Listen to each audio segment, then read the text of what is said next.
blood on his knuckles and a crying little girl clutching his jacket. That was exactly how the police found him. Caleb Reid, a decorated combat veteran and single father, thought he was just saving a helpless child from a brutal park assault. He didn't know the girl was the sole heir to a billion-dollar empire. And he certainly didn't know her ruthless CEO mother was about to use all her wealth to destroy him. No good deed goes unpunished. The late October wind blowing through Boston's Centennial Park carried the crisp scent of dying leaves and expensive coffee.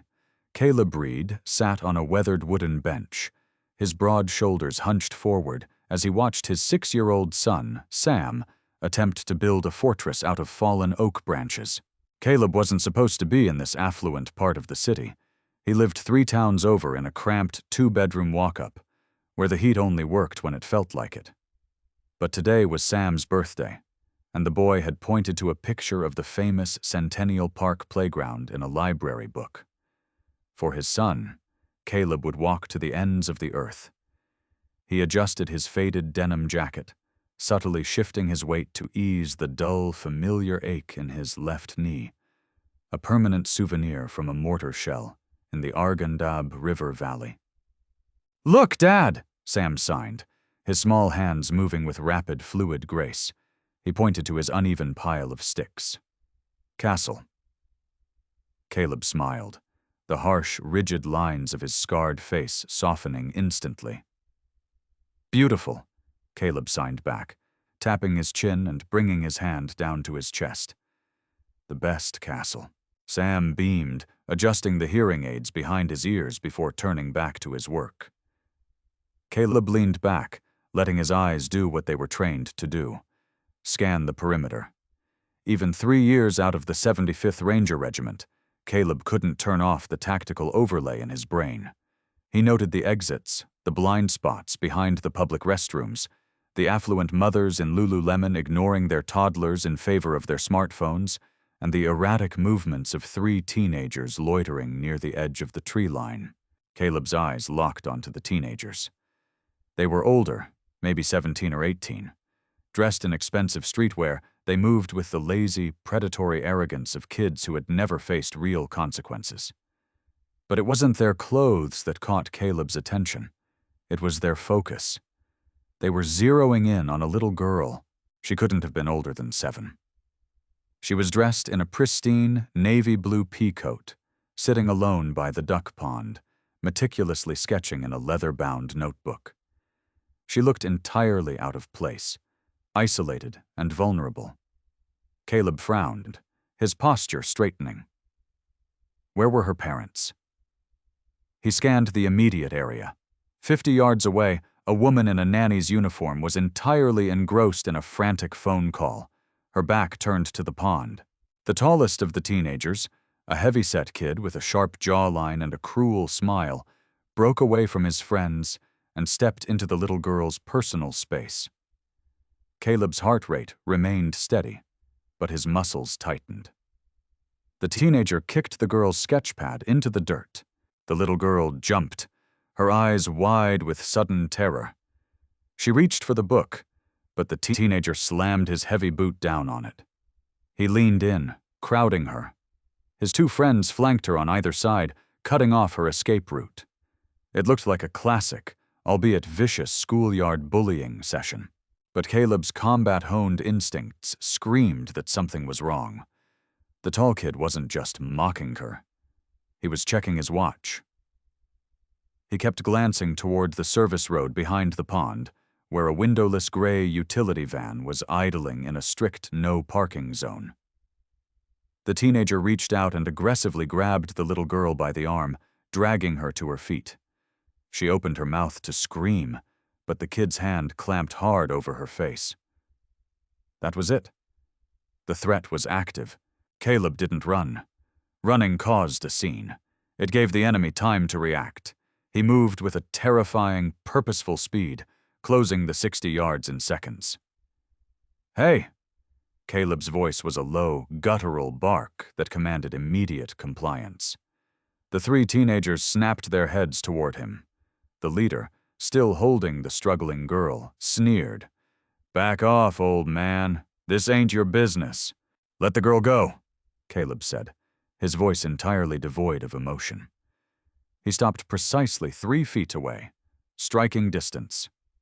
I said back off, the teenager snarled, dropping his hand to his waistband. It was a classic intimidation tactic, hinting at a weapon. Caleb didn't hesitate. In a blur of motion, he stepped inside the teenager's guard. With his left hand, he clamped onto the kid's wrist, twisting it outward with enough torque to force a sharp scream of pain, instantly breaking his grip on the little girl. With his right hand, Caleb delivered a calculated, open-palm strike to the teenager's chest. Not enough to stop his heart, but enough to knock the wind entirely out of his lungs. The boy collapsed into the dirt, gasping frantically for air like a landed fish. The other 2 teenagers froze, their eyes wide with shock. They looked at their leader writhing on the ground, then up at the towering, scarred man who hadn't even broken a sweat. Walk away, Caleb growled, his eyes locking onto theirs with the cold, dead stare of a man who had seen the worst of humanity and contributed to it.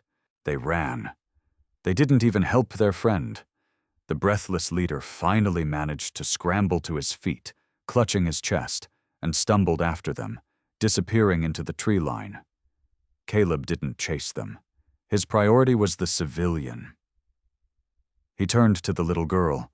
She was trembling violently, tears streaming down her pale cheeks. She backed away from him, terrified of the violence she had just witnessed. Caleb instantly dropped to one knee, making himself smaller, less imposing. He kept his hands open and visible. It's okay, Caleb said softly, his rough voice taking on a gentle, soothing cadence. They're gone. You're safe. He reached over, picked up her ruined sketch pad, dusted off the dirt, and held it out to her. She hesitated, her blue eyes darting from the book to his scarred face. Slowly, she took it. I'm Caleb, he said. Before she could answer, a small weight crashed into Caleb's side. It was Sam. The boy had seen the commotion and run over, his face etched with worry. Sam looked at the crying girl, then reached into his pocket. He pulled out a slightly crushed piece of butterscotch candy and held it out to her, a universal peace offering from a 6-year-old. The girl looked at Sam, sniffled, and cautiously took the candy. What is your name, sweetheart?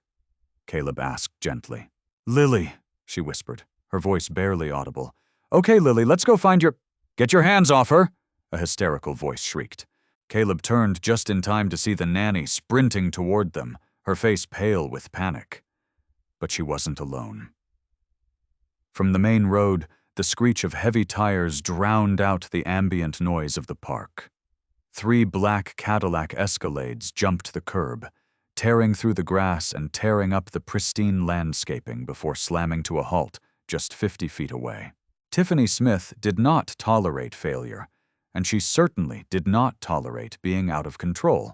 As the CEO of Smith Dynamics, a multi-billion-dollar aerospace and defense contractor, she commanded rooms of generals, politicians, and industry titans with icy precision. But right now, she was just a mother operating on pure, unadulterated terror. 10 minutes ago, she had been in the middle of a board meeting that was about to finalize a $400 million merger. Her phone had buzzed. It was an emergency alert from the biometric tracker embedded in her daughter's smartwatch.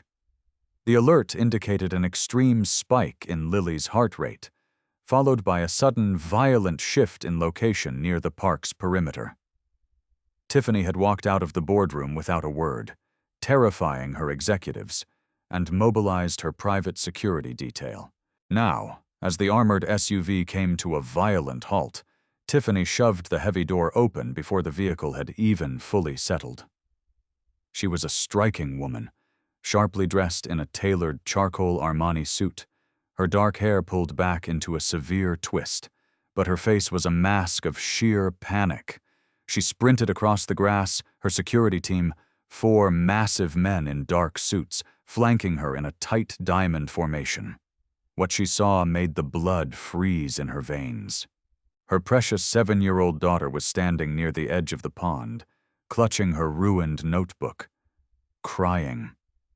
Kneeling in front of her was a massive, rugged man with a prominent scar running along his jawline. He was wearing a faded, worn-out jacket, his knuckles were red, and he was too close to her daughter. Beside him was a little boy staring wide-eyed at the sudden invasion of black vehicles.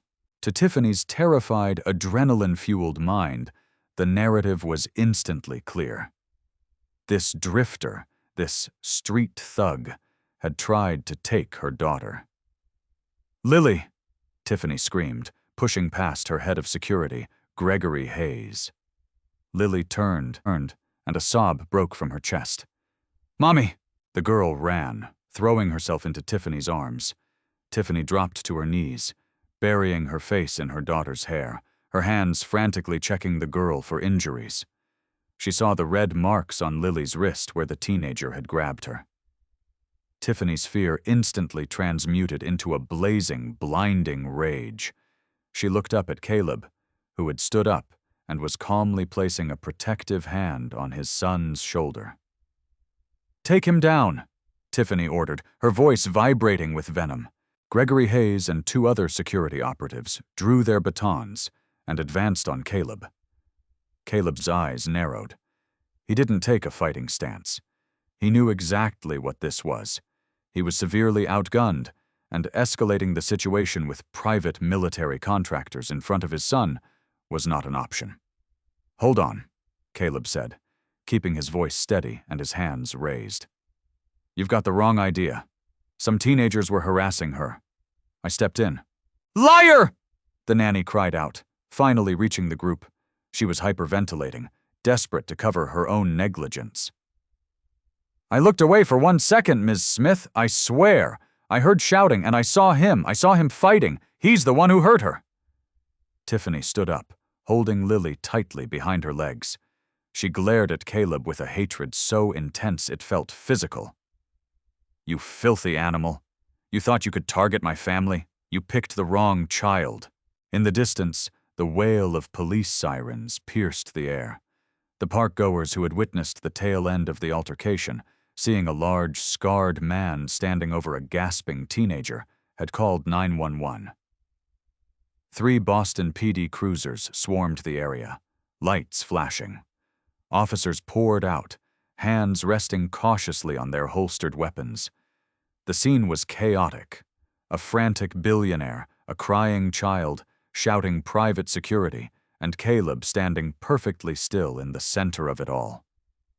"Officers!" Tiffany shouted, pointing a manicured finger at Caleb. "This man tried to abduct my daughter. Arrest him immediately!" The police didn't hesitate. Recognizing Tiffany Smith, one of the city's most powerful figures and a massive donor to the police foundation, the lead officer approached Caleb with his cuffs already out. "Turn around! Hands behind your back!" the officer barked. Caleb's jaw tightened. He looked down at Sam. His son was trembling, his small hands coming up to sign. "Dad? Bad men?" Caleb's heart shattered. He slowly raised his hands to sign back, but the officer grabbed his arm, yanking it behind his back. "I said hands behind your back," the officer shouted. "I'm cooperating," Caleb said through gritted teeth, suppressing every instinct that told him to break the officer's grip. "Just let me speak to my son. He's deaf. He doesn't understand what's happening." "He's a flight risk. Get him cuffed!" Tiffany demanded, stepping closer. The cold steel clamped down on Caleb's wrists. The click echoed in his ears like a gunshot. Sam let out a high, distressed wail, rushing forward to grab Caleb's leg. Another officer gently but firmly pulled the boy away. Sam thrashed, crying, signing "Dad, Dad, please," frantically in the air.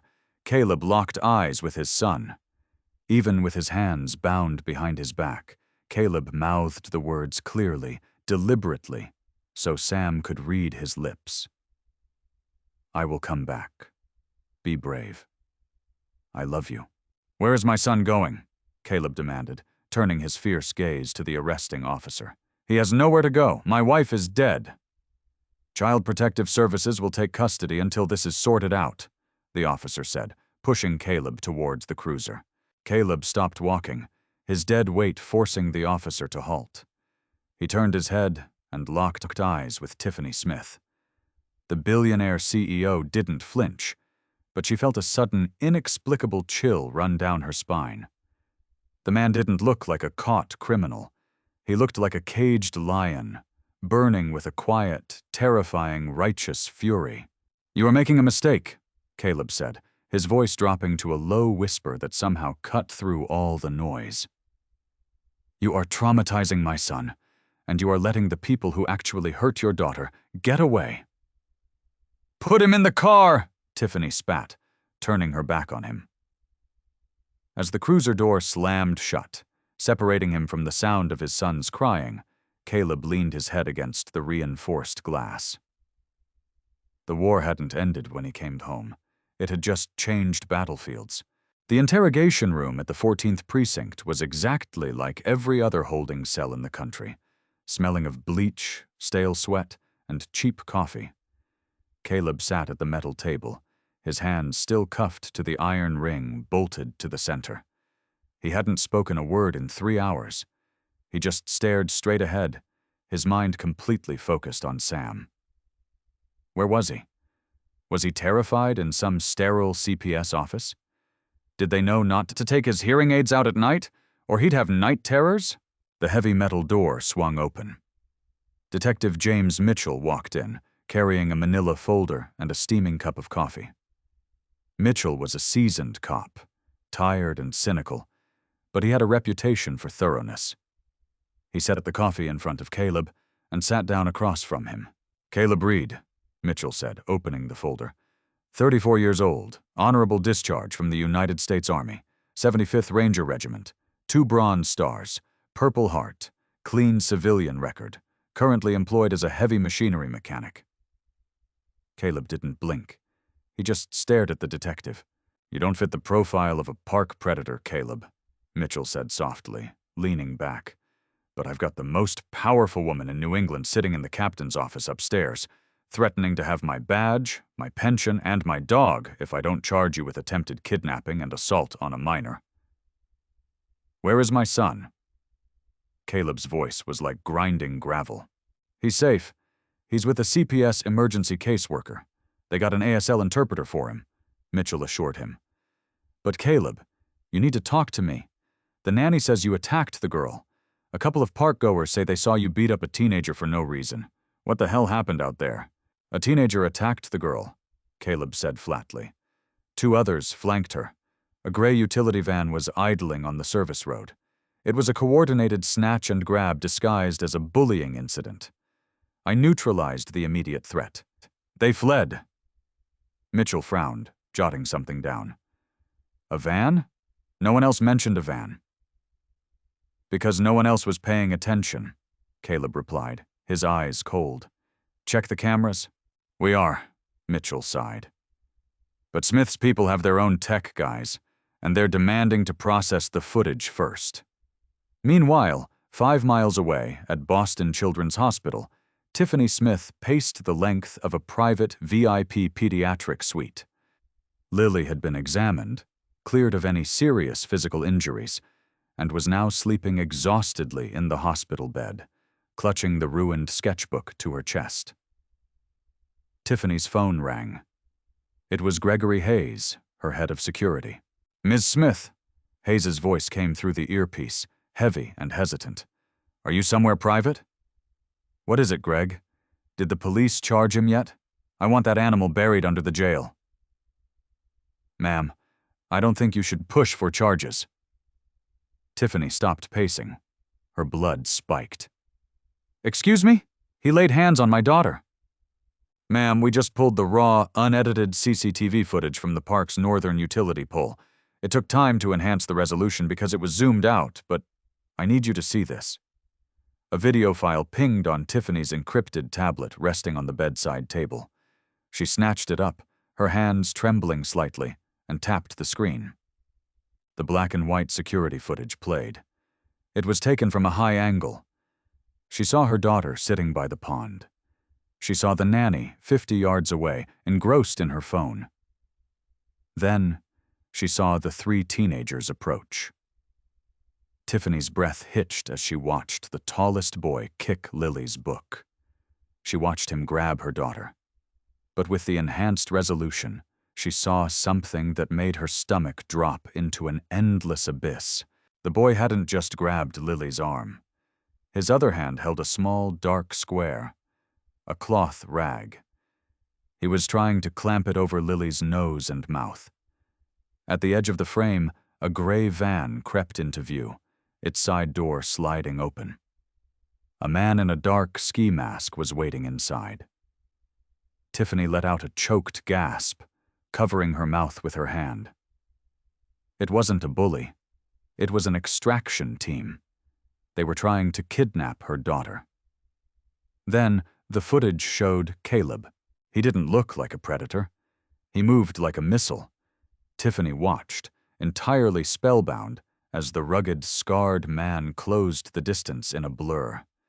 She saw the precise, brutal efficiency with which he disarmed the attacker, breaking his hold on Lily in a fraction of a second. She watched the would-be kidnappers scatter like roaches, the gray van abruptly peeling out and vanishing from the frame. The video ended with Caleb dropping to his knee, making himself small, and gently handing Lily her book. It ended with Caleb's little boy running up and offering her a piece of candy. Tiffany dropped the tablet. It clattered loudly against the floor. "He's the one who hurt her!" The nanny's panicked, lying voice echoed in Tiffany's mind. "You are letting the people who actually hurt your daughter get away." Caleb's haunting, stoic warning replayed right after it. Nausea hit Tiffany like a physical blow. She staggered backward, leaning against the cold hospital wall for support. What had she done? She had just used all her power, her wealth, and her rage to destroy the man who had single-handedly saved her daughter from being stolen from her forever. She had screamed at him. She had ordered him arrested. Worse, she had ripped a frightened, deaf 6-year-old boy out of the arms of his only living parent. "Greg," Tiffany whispered into the phone, her voice cracking, completely devoid of her usual commanding steel. "I'm here, Mrs. Smith. Get my car, right now." "Where are we going, ma'am?" Tiffany looked at her sleeping daughter, a tear finally slipping down her impeccably powdered cheek. "To the 14th precinct. I have to stop them." The heavy, reinforced doors of the 14th precinct swung open violently, hitting the rubber wall stoppers with a loud crack. The duty sergeant at the front desk barely had time to look up from his paperwork before Tiffany Smith stormed past the barricade, her heels clicking aggressively against the linoleum floor. Gregory Hayes, her towering head of security, trailed a half-step behind her, looking intensely uncomfortable. "Ma'am, you can't be back here!" the sergeant shouted, standing up. Tiffany didn't even break her stride. "I am Tiffany Smith, and you are currently holding an innocent man in your interrogation room because of my mistake. If you try to stop me from fixing it, I will buy this building and turn it into a parking lot." She found Detective James Mitchell standing by the coffee machine, looking exhausted. When he saw her, his posture stiffened. "Ms. Smith?" Mitchell started, setting his mug down. "I was just about to call your lawyer. We're still processing." "Drop the charges," Tiffany interrupted, her voice trembling slightly but laced with absolute authority. "Drop all of them. Right now." Mitchell blinked, thoroughly confused. "Excuse me? An hour ago you were demanding I charge him with attempted kidnapping."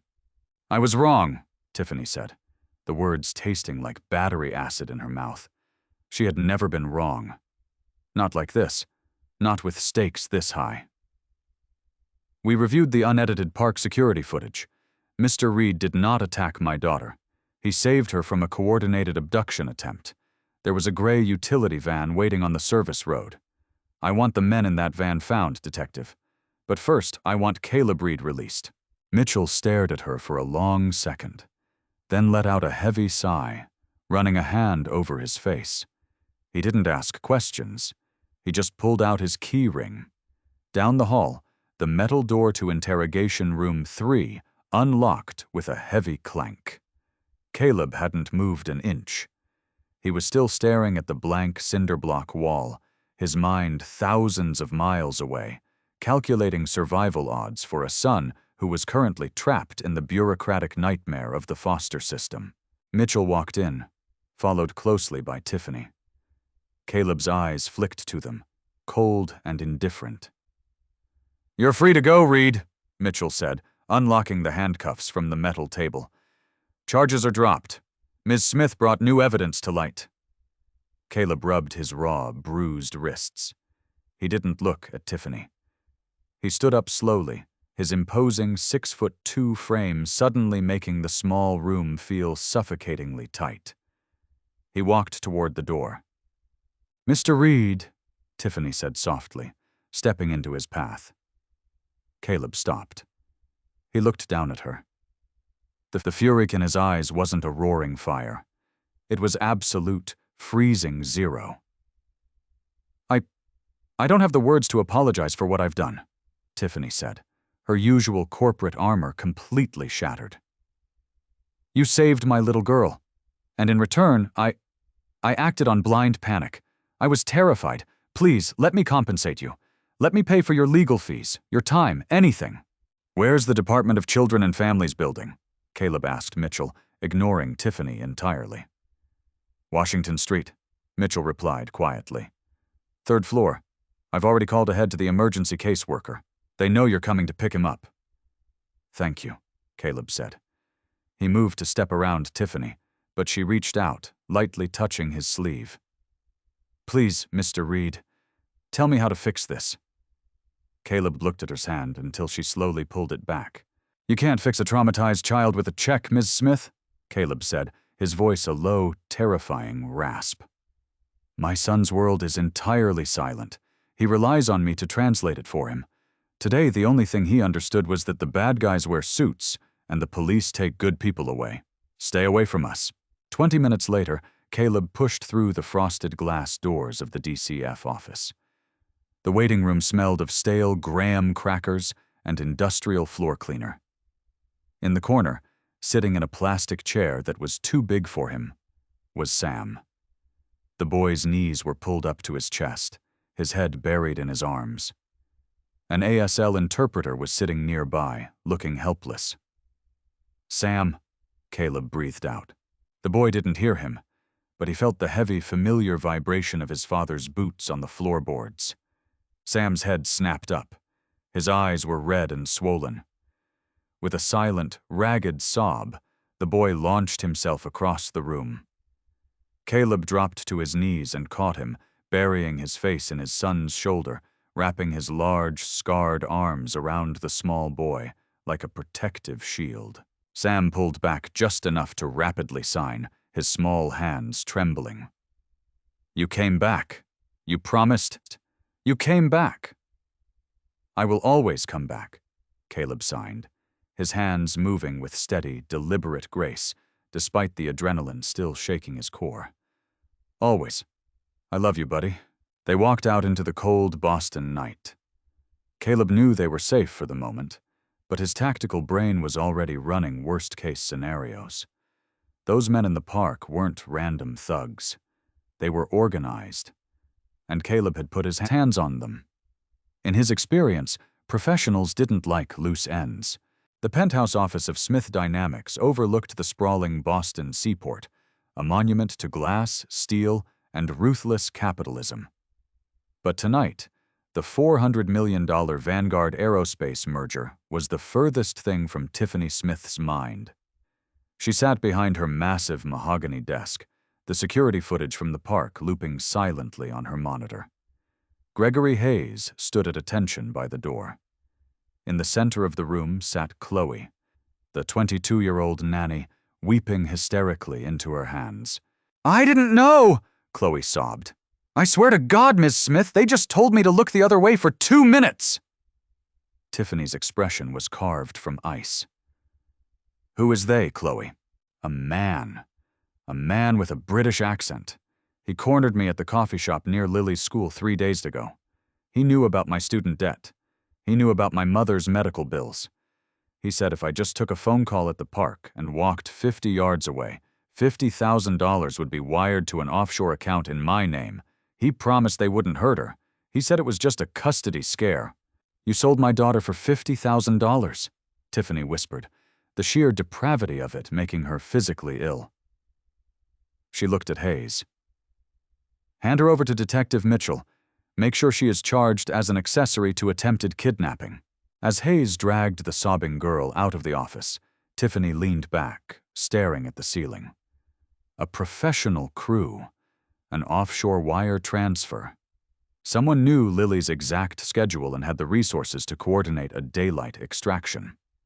This wasn't a random ransom grab. This was corporate espionage. Across town, in the dimly lit, oak-paneled smoking room of the exclusive Algonquin Club, the architect of the day's catastrophic failure was pouring himself his third glass of scotch. Richard Covington, the chief operating officer of Smith Dynamics, possessed the smooth, polished exterior of a lifelong politician. But right now, his hands were shaking. The Vanguard Aerospace merger was supposed to be Tiffany's crowning achievement, but it would completely expose Covington's years of embezzling from the R&D department. If the merger went through, the auditors would find a $40 million hole, and Covington would spend the rest of his life in federal prison. The kidnapping was supposed to be his leverage. Take the girl, force Tiffany to step down from the board to focus on her family, and delay the merger indefinitely. Sitting in the leather armchair opposite Covington was a man who looked entirely out of place in the elite club. Declan Royce had cold, dead eyes and the thick, corded muscles of a man who solved problems with violence. Royce ran Aegis Solutions, a shadow private military company that specialized in wet work and off-the-books extractions for corporate clients. "You assured me this would be clean, Declan," Covington hissed, gripping his glass. "A simple snatch and grab. Instead, my CEO is currently tearing the city apart looking for a gray van, and you have nothing to show for it." Royce took a slow drag from his cigar.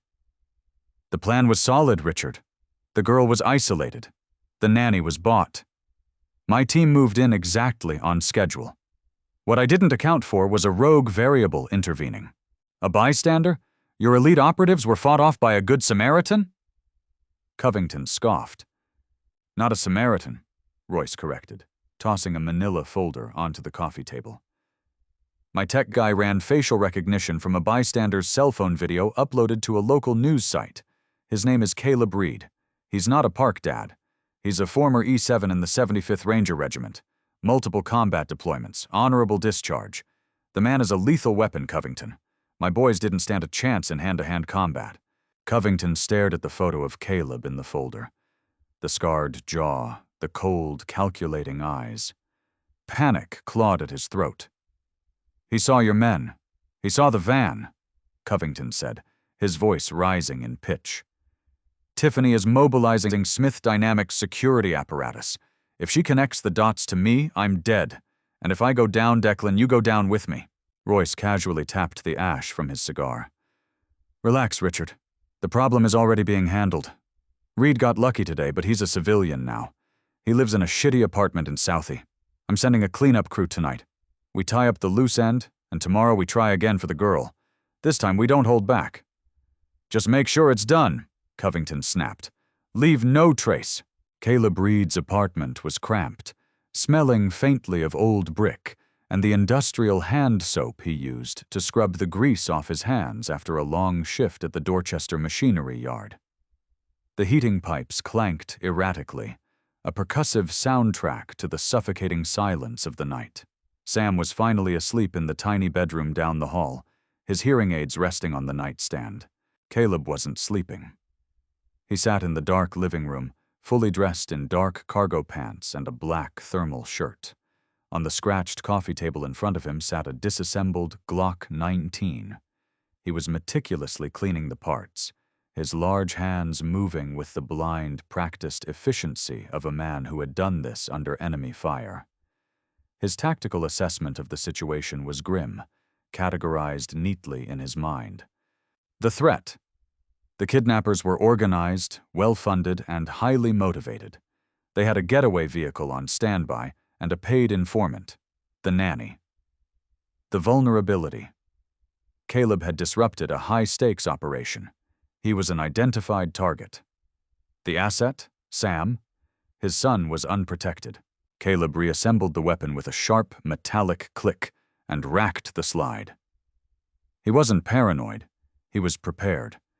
If whoever wanted the billionaire's daughter decided Caleb was a liability, they would come for him. A sharp, authoritative knock echoed on his front door. Caleb froze. He glanced at the clock. 11:45 p.m. He grabbed the Glock, sliding it smoothly into the waistband at the small of his back, and moved silently to the door. He peered through the peephole. It was Tiffany Smith. She was alone, wearing a long trench coat over her suit. She looked exhausted, her usual immaculate composure completely frayed at the edges. Caleb unlocked the deadbolt and opened the door just enough to block the threshold. "You shouldn't be here." "I know," Tiffany said, her breath pluming in the cold hallway air. "But I didn't know where else to go. May I come in?" Caleb stared at her for a long moment, scanning the hallway behind her. He didn't see her security team. Reluctantly, he stepped aside, allowing her into the cramped living space. She looked entirely alien standing on his worn rug, surrounded by thrift store furniture. "Where are your men?" Caleb asked, locking the door behind her.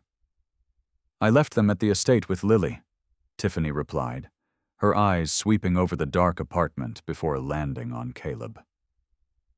"Mr. Reid, I need your help." "I already told you to stay away from us," Caleb said flatly, keeping his voice low so as not to wake Sam. "Whatever world you operate in, I want no part of it." "I'm afraid you are already in it," Tiffany said, stepping closer. "My team investigated the kidnapping attempt.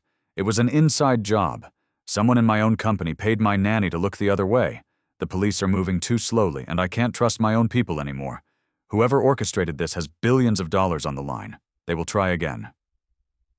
"Then hire more security," Caleb said, crossing his arms. "I don't need more security. I need you," Tiffany countered, her voice thick with desperation. "I saw the footage of what you did in that park. You didn't hesitate. You couldn't be bought. You couldn't be intimidated, and you neutralized 3 attackers in seconds. I am offering you $5 million to become Lily's personal protection detail until I find the person trying to take her." Caleb shook his head. "I have a son. My only priority is keeping him safe. Taking a bullet for your kid puts my kid in danger. The answer is no. Leave." "Mr. Reid, please." Crack! The sound was sharp and deafening, a high-velocity impact shattering the silence. The cheap glass of the living room window exploded inward, raining jagged shards across the floor. Caleb didn't think. Decades of ingrained muscle memory took over instantly. "Down!" Caleb roared, lunging forward. He tackled Tiffany around the waist, taking them both to the floor just as a second suppressed bullet tore through the drywall where her head had been a fraction of a second prior. Tiffany screamed, but Caleb clamped a heavy hand over her mouth. "Quiet," he hissed, dragging her behind the solid oak frame of the sofa. He drew his Glock, his eyes darting toward the broken window. Across the narrow alleyway, on the roof of the adjacent brick building, he saw a brief, momentary flash of movement, a sniper adjusting his position. "Stay exactly where you are," Caleb ordered Tiffany, his voice terrifyingly calm. He didn't wait for a response. He crawled rapidly across the floor, staying below the window line, moving towards the hallway. He checked on Sam's room. The door was shut. The boy sound asleep, entirely oblivious to the chaos thanks to his removed hearing aids. Thank God. Caleb heard a faint, metallic scrape from the fire escape outside the kitchen window. The sniper was just a distraction. They were breaching the apartment. Caleb moved silently into the darkened kitchen. The moonlight cast long, distorted shadows across the linoleum. He saw the silhouette of a man in tactical gear prying the kitchen window open with a crowbar. The man slipped one leg through the window. Caleb struck. He didn't use his gun. Gunshots inside a small apartment were deafening and chaotic. Instead, he grabbed the heavy cast-iron skillet resting on the stove. As the intruder brought his second leg inside, Caleb swung the iron pan with devastating, brutal force, catching the man flush against the side of his tactical helmet. The sickening crunch of impact echoed through the kitchen. The man went entirely limp, dropping like a sack of concrete onto the floor. Caleb immediately disarmed the unconscious man, stripping him of a suppressed submachine gun and a tactical radio earpiece. He dragged the body away from the window, keeping his own profile low. He pressed the stolen earpiece to his ear. "Breach Team 1, status," a crackling professional voice demanded in his ear. Caleb pressed the transmit button. "Team 1 is down," he whispered into the mic, his voice as cold as a Boston winter. "Tell whoever sent you that this house is closed." He ripped the earpiece out and crushed it under his boot. Caleb walked back into the living room. Tiffany was still crouched behind the sofa, trembling violently, her eyes wide with sheer terror as she stared at the bullet holes in the wall. Caleb stood over her, his chest heaving slightly, the Glock still tight in his grip. The reality of the situation crashed over him like a tidal wave. They hadn't come for the billionaire. They had come for him. He was the loose end. He looked at the door to his son's bedroom, and a protective, absolute rage ignited in his chest. They had brought the war to his home, to his son. Caleb looked down at Tiffany Smith. "You just brought a war to my son's bedroom," Caleb said, his voice laced with a lethal promise. "I didn't," Tiffany stammered, tears pooling in her eyes. "I swear I didn't know they would track you here." Caleb reached down and grabbed her arm, hauling her to her feet with surprising gentleness. "The 5 million, Caleb said, locking his fierce eyes onto hers. Tiffany nodded frantically. "Yes, whatever you want." "I don't want your money," Caleb said, his jaw set like granite. "I want resources. I want full control over your security apparatus. And I want my son moved into your secure estate tonight. He doesn't leave my sight."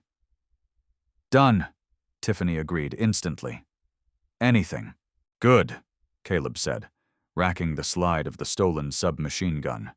"Because the people who just tried to kill me are going to realize their hitmen aren't coming back, and when they do, we are going to hunt them down." The Smith estate in Brookline was less a home, and more a modern architectural fortress disguised as a sprawling mansion.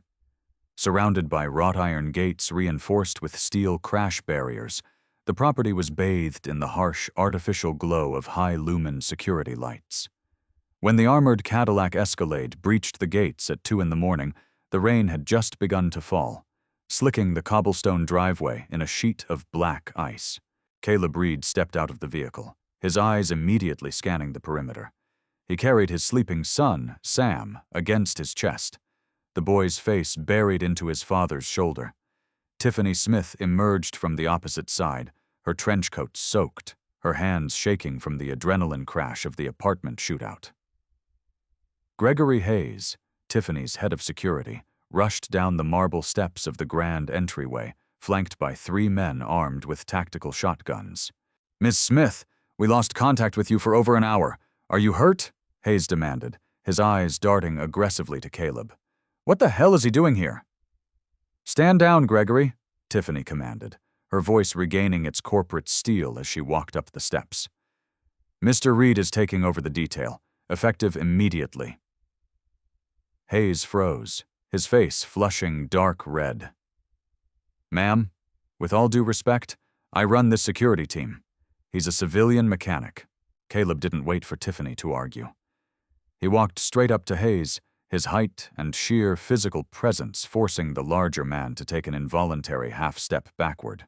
"You run a team of overpaid mall cops who let a nanny sell out a child in a public park," Caleb said, his voice a low, gravelly threat that cut through the sound of the rain.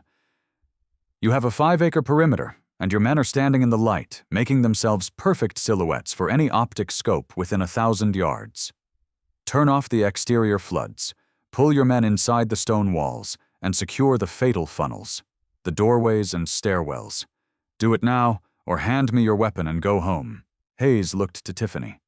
She nodded once, her expression entirely uncompromising.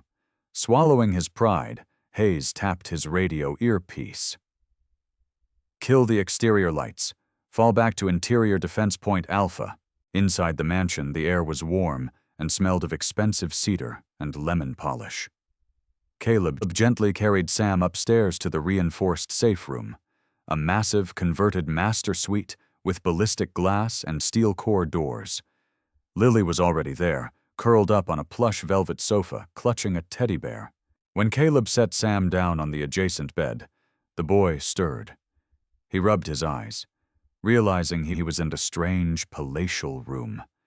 He looked at Caleb, panic flashing across his face, and his hands flew up to sign. "Where are we? Are we safe?" Caleb knelt to eye level, his rough, scarred hands moving with gentle reassurance. "We are at a friend's house. We are very safe here.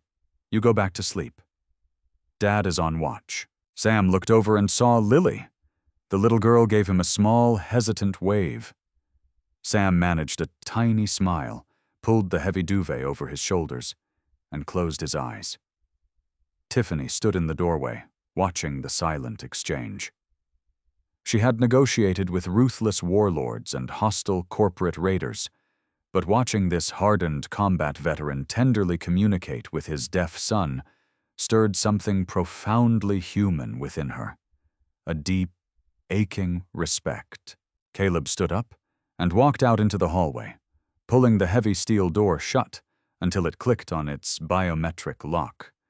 The softness vanished from his face, replaced entirely by the cold, calculating mask of a ranger on a combat deployment. "Let's go to work," Caleb said. They moved to the basement security center, a room lined with monitors displaying every angle of the estate. Caleb tossed the encrypted tactical radio he had pulled from the hitman onto the console desk. "Your tech guy?" Caleb said, looking at the young, nervous systems analyst sitting at the monitors. "Can you clone the MAC address of this radio and ping its last connected server?" I think so," the tech stammered, his fingers flying across the keyboard. "It's a scrambled frequency, but if they haven't wiped the receiver nodes yet, I can triangulate the command channel." "Do it," Caleb ordered. He turned to Tiffany. "Whoever hired that hit squad has serious financial backing, but they're desperate. Desperate people make mistakes. We aren't going to sit here and wait for them to breach the gates. We're going to give them a reason to panic." 10 minutes later, the tech hit a triumphant keystroke. "I've got it. The signal relays through a shell company server, but the physical location of the administrator terminal is pinging right here in Boston. Wait, it's pinging from the Smith Dynamics executive tower." Tiffany's blood ran cold. She braced herself against the console, her knuckles turning white. "Who?" The tech bypassed the final firewall, pulling up the executive login logs. The server lease is signed under a blind trust, but the IP address accessed it 10 minutes ago from the private office of Richard Covington. "My chief operating officer," Tiffany whispered, the betrayal hitting her like a physical blow. "He's been trying to stop the Vanguard merger for weeks. I thought he was just being overly cautious. He was trying to take my daughter to force me out." Caleb's jaw tightened. He picked up the hitman's radio and keyed the microphone. He didn't know who was listening on the other end, but he knew they were terrified of failure. "Covington's exposed," Caleb spoke into the radio, his voice disguised by the digital scrambler. "The CEO knows. The police have the files. It's burned." He released the button and crushed the radio under the heel of his boot, shattering the motherboard. "What did you just do?" Hayes asked, staring at Caleb as if he were insane. "I just lit a fire under them," Caleb said, drawing his Glock and checking the magazine.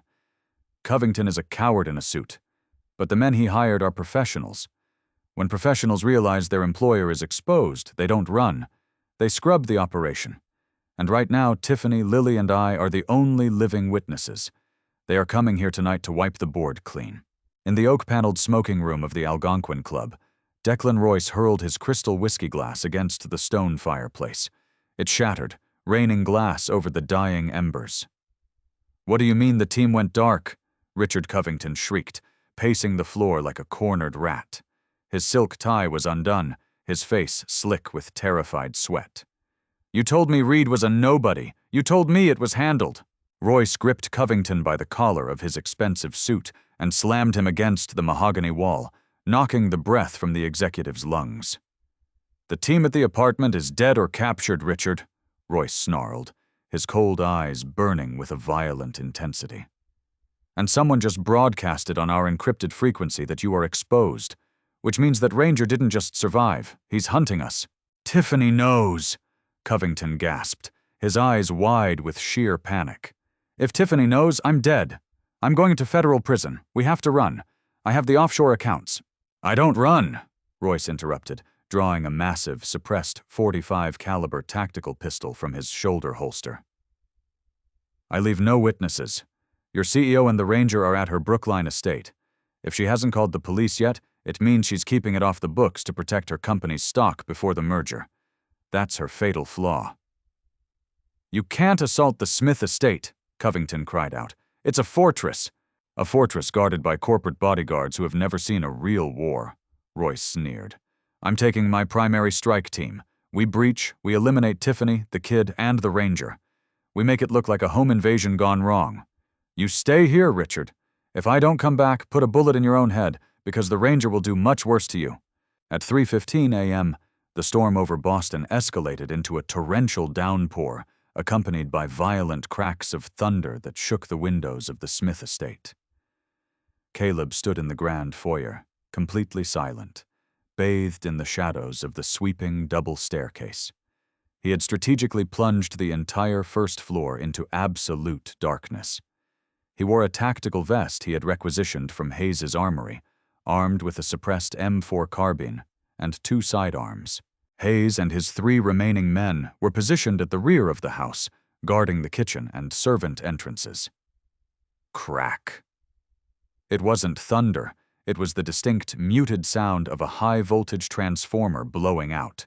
The estate's backup generators kicked in instantly, but Caleb had already severed the primary lines to the interior lights. Only the emergency red strobes pulsed through the hallways, casting long, demonic shadows across the marble floors. "They cut the main line," Caleb whispered into his throat mic. "Hold your angles. Do not engage until they cross the threshold." Outside, 2 armored matte black SUVs rammed through the secondary service gates, their heavy push bumpers tearing the wrought iron off its hinges. 12 men, clad in elite Black Ops combat gear and night vision goggles, poured out into the rain. They moved with terrifying, practiced synchronization. A breaching charge blew the heavy oak front doors entirely off their hinges, sending splinters of wood and a shockwave of dust rolling into the foyer. 3 mercenaries stacked up and rushed through the smoke, their laser sights cutting through the dust.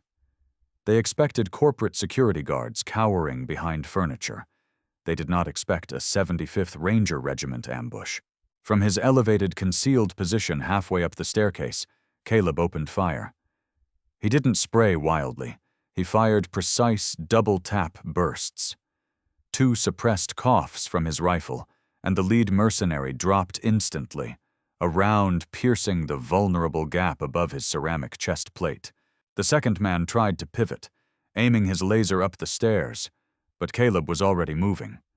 He vaulted over the banister, dropping 12 feet into the foyer, landing in a perfect tactical roll.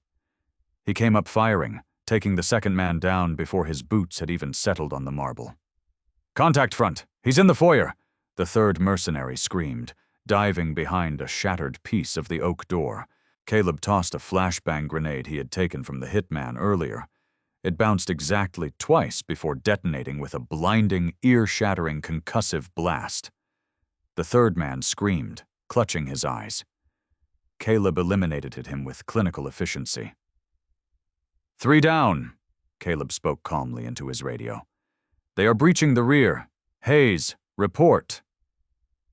Static hissed in Caleb's ear, followed by the sound of heavy gunfire and a wet, gurgling scream. "Hayes is gone, Reid," a chilling, unfamiliar voice broadcasted over the radio. Declan Royce had taken Hayes's comms. "You put up a good fight for a mechanic, but I have 8 men inside the house. You can't protect her." I don't need to protect her," Caleb's voice replied over the comms, cold and entirely devoid of fear. "I just need to kill you." The Smith estate devolved into a violent, bloody labyrinth. Royce's mercenaries moved methodically through the ground floor, clearing rooms with military precision. But Caleb turned their numbers against them. He used the mansion's sprawling layout to his advantage, engaging in devastating hit-and-run tactics. He caught 2 mercenaries in the grand dining room, dropping from the elevated balcony and using the heavy mahogany table for cover, neutralizing both with his sidearm when his rifle jammed. He dispatched another in the library, using brutal hand-to-hand combat, driving a combat knife through the man's tactical webbing when the close-quarters space prevented the use of a firearm. But Caleb was bleeding. A grazing shot had torn through his left bicep, and the sheer physical exhaustion of fighting a private army was threatening to slow his reflexes. Upstairs, in the safe room, Tiffany watched the internal security feeds on a reinforced tablet. Her breath hitched in her throat as she watched Caleb dismantle the strike team. He was covered in dust and blood, moving like a wraith through her home, putting his body between the bullets and the staircase that led to their children. Sam was awake now. He couldn't hear the gunfire, but he could feel the violent vibrations shaking the floorboards. He was crying silently, holding tightly to Lily, who was trembling violently in his arms. Tiffany knelt down, wrapping her arms around both of them. "It's going to be okay," she whispered, tears streaming down her face. "He's keeping us safe." Downstairs, only Declan Royce and his heavily armored lieutenant remained. They reached the base of the grand staircase leading to the safe room corridor. Caleb stepped out from the shadows of the second-floor landing, his M4 raised. Royce didn't hesitate. He raised an underbarrel grenade launcher attached to his rifle and fired a 40mm concussive shell directly at the landing. Caleb dove backward as the shell detonated against the drywall. The explosion blew out the banister, sending a shower of plaster and splintered wood raining down. The concussive wave threw Caleb violently against the wall, knocking the rifle from his hands and leaving a ringing, agonizing high pitch in his ears. Royce and his lieutenant charged up the stairs, their boots crunching on the debris. Caleb struggled to his feet, his vision blurring. The lieutenant rounded the corner first, raising his weapon. Caleb lunged forward, ignoring the searing pain in his arm. He grabbed the barrel of the lieutenant's rifle, shoving it upward just as it fired, the bullets tearing into the ceiling. With his right hand, Caleb drew his Glock from his waistband and fired point-blank into the lieutenant's armored thigh, dropping him to his knees, followed by a blunt force strike to the helmet with the butt of the pistol that knocked the man unconscious. Before Caleb could turn, Royce was there. The massive mercenary tackled Caleb, driving him brutally into the hallway wall. The Glock skittered across the floor. Royce pinned Caleb by the throat with his forearm, drawing his heavy .45 caliber pistol and pressing the barrel directly against Caleb's forehead. "You're out of moves, Ranger," Royce spat, blood dripping from a cut above his eye. "You should have taken the money and walked away."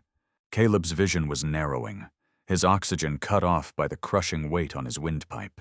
But his eyes remained locked on Royce, burning with the unyielding fire of a father protecting his blood. "I don't... walk away," Caleb choked out. Caleb's left hand, which had been pinned against his side, suddenly snapped up. He hadn't been reaching for his gun. He had pulled the pin on a flashbang strapped to Royce's own tactical vest.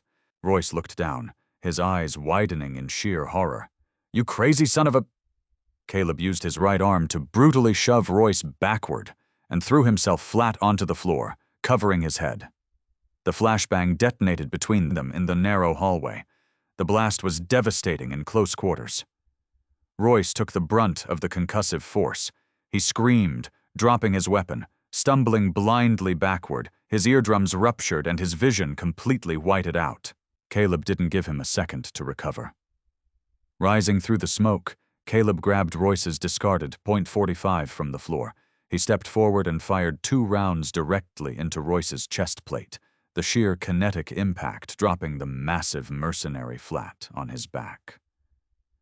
Royce gasped for air, reaching weakly for a boot knife, but Caleb stepped on his wrist, pinning it to the floor. Caleb aimed the heavy pistol squarely at the mercenary's face. "Tell Covington," Caleb breathed heavily, his chest heaving. "He's next." Royce coughed blood, a twisted, defeated smile on his lips. Too late. Police are already here. Outside, the wail of sirens finally pierced the storm. Dozens of Boston PD cruisers, SWAT tactical trucks, and federal vehicles smashed through the ruined gates. Tiffany had used her satellite phone in the safe room to bypass the local precinct entirely, calling the FBI field office directly and declaring a terrorist attack on a major defense contractor. Caleb lowered the weapon. The fight was over. He slumped against the bullet-riddled wall, sliding down to the floor, completely exhausted. Within minutes, SWAT operators flooded the hallway, their tactical lights cutting through the smoke. When they saw the sheer carnage, the bodies of elite mercenaries strewn across the mansion, and a single bleeding man sitting against the wall, they lowered their weapons in stunned silence. The heavy steel door of the safe room clicked open. Tiffany Smith ran out, ignoring the police, ignoring the blood on the floor. She dropped to her knees beside Caleb. "You're bleeding," she said, her voice shaking as she tore a piece of her expensive coat to press against his arm. Caleb didn't look at her. His eyes were fixed on the doorway of the safe room. Little Sam ran out, barefoot, his pajamas covered in dust. He saw his father bleeding, surrounded by police and destruction. But the boy didn't cry. He ran to Caleb, throwing his small arms around his father's neck, burying his face in his chest. Caleb closed his eyes, dropping his head against his son's. His bloody, trembling hands came up, signing slowly against Sam's back. "I promised." Lily walked out next, clutching her teddy bear. She looked at the giant, scarred man who had saved her in the park, and then at her mother. Tiffany pulled her daughter into the embrace, the 4 of them anchored together in the wreckage of the hallway. 2 days later, the FBI kicked down the door of the Algonquin Club. Richard Covington was arrested with a fake passport and $3 million in bearer bonds in a briefcase. He was charged with corporate espionage, embezzlement, and conspiracy to commit murder. He would never see the outside of a federal penitentiary. Declan Royce, surviving his injuries, cut a deal to testify against him in exchange for a life sentence instead of the death penalty. A month later, the crisp autumn wind blew through Centennial Park once again. Caleb sat on the exact same weathered wooden bench. His left arm was in a sling, and the scars on his face seemed a little deeper. But there was a profound peace in his eyes. He watched Sam building a fortress out of sticks. But this time, Sam wasn't playing alone. Lily was sitting next to him, helping him carefully balance a large oak branch to form a bridge. She was learning sign language, her small hands clumsily but enthusiastically forming the words for castle and moat. Tiffany Smith sat on the bench next to Caleb. She wasn't wearing a tailored Armani suit today. She wore a simple wool sweater and jeans. Smith Dynamics had completed the merger, and Tiffany had stepped back from day-to-day operations to focus on what actually mattered. "The trust fund paperwork cleared this morning," Tiffany said quietly, handing Caleb 2 steaming cups of coffee. "Sam's medical, his education, everything is covered. Forever. And the mechanic shop in Dorchester? I bought the land. You're the owner now, Caleb. You never have to work for anyone else again." Caleb took the coffee, looking at her. "I told you, I didn't do it for the money." "I know," Tiffany smiled, a genuine warm expression that reached her eyes. "But a good deed shouldn't go unpunished, right? Besides, Lily insists on having her new best friend around. And I feel safer knowing you're in our lives." Caleb looked back at the children playing. He took a sip of his coffee, the warmth spreading through his chest. The war was finally over. He was exactly where he was supposed to be. Wow, what an absolutely incredible journey of a father's love, intense tactical action, and billionaire justice. Caleb proved that no amount of money or mercenaries can defeat a single dad protecting his child. If this adrenaline-pumping story kept you on the edge of your seat, you have to smash that like button right now. Don't forget to subscribe to the channel and hit the notification bell so you never miss out on these epic, real-life inspired dramas. Share this video with someone who loves a badass hero and drop a comment below. What would you have done in Caleb's shoes? See you in the next video.